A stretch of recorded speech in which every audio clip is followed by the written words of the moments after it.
In engineering economy studies, break-even analysis is a general methodology readily available which provides information about the potential impact on equivalent worth due to variability in selected factor estimates. Its routine use is fundamental to developing economic information useful in the decision process. When the selection between two engineering project alternatives or outcomes is heavily dependent on a single factor, we can solve for the value of that factor at which the conclusion is a standoff. That value is known as the break-even point. That is, the value at which we are indifferent between the two alternatives. In mathematical terms, we have EW sub A is equals to F1 by Y, and EW sub B is equals to F2 by Y, where EW sub A is an equivalent worth calculation for the net cash flow of alternative A. EW sub B is the same equivalent worth calculation for the net cash flow of alternative B, and Y is a common factor of interest affecting the equivalent worth values of alternatives A and B. Therefore, the break-even point between alternative A and alternative B is the value of factor Y, for which the two equivalent worth values are equal. That is, EW sub A is equals to EW sub B, or F1 by Y is equals to F2 by Y, which may be solved for Y. Examples of common factors for which break-even analysis might provide useful insights into the decision problem are annual revenue and expenses. Solve for the annual revenue required to equal annual expenses. Break-even annual expenses of an alternative can also be determined in a pairwise comparison where the revenues are identical for both alternatives being considered. For rate of return, solve for the rate of return on the increment of invested capital at which two given alternatives are equally desirable. For minimum attractive rate of return, solve for the interest rate value that would result in indifference as to the preference for an alternative.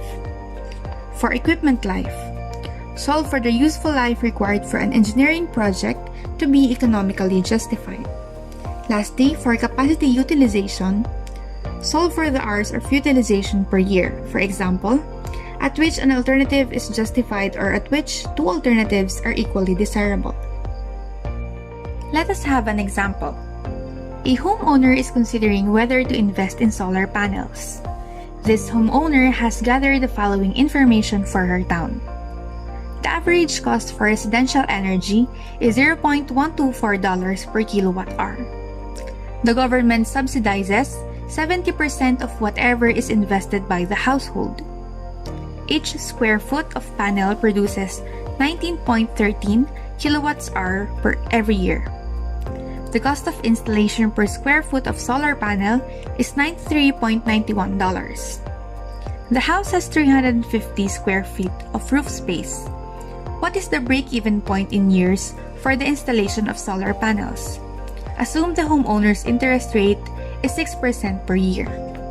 The break-even point is where the annual savings from the solar panels offsets the initial investment. On the left side of the equation, we have our purchase price.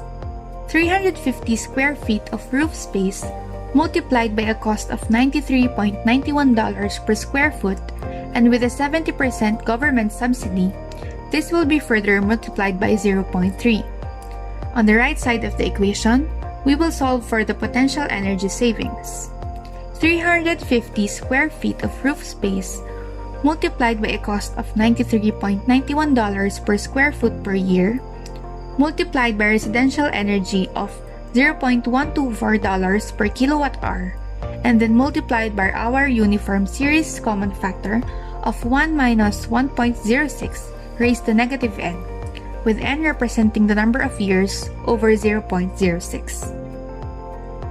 Upon calculation, n will be equal to 21.3989 years, or 22 years in rough estimation. Therefore, it would take approximately 22 years of energy savings to offset the installation cost of the solar panels. The usual break-even problem involving two alternatives can be mostly approached mathematically by equating an equivalent worth of the two alternatives expressed as a function of the factor of interest.